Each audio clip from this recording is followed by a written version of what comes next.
Hey, before you go, I just want to give you the opportunity to get the Waste Away video course. This course teaches you about all the principles that I've learned and the amazing opportunity to see the actual thin eaters that I interviewed. You're going to see what they ate, how they ate, how much they ate. These interviews are invaluable. You are going to get so much out of them. Every time I did it, I got another nugget, and so will you. I guess when you are in that battle in the moment of, Should I eat it or should I not? just, if you're even thinking about it, then you're probably full. Just put it down and then push it away.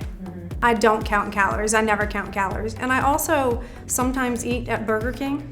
I eat what I feel like eating.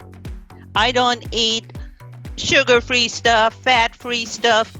I don't open the refrigerator and put everything that I take out in my mouth. I really try not to deprive myself of eating what I want to eat, because then I end up overeating. I just took a break for a few minutes to figure out, am I full or am I not? Hey, my name's Heather, and I have lost 22 pounds on the Waste Away. And one of the things that I love is that I can eat whatever I want. I don't have to deprive myself. Sign up right now. You're going to get the course for just $79.99. You're going to get $20 off. It's not going to last. Sign up today.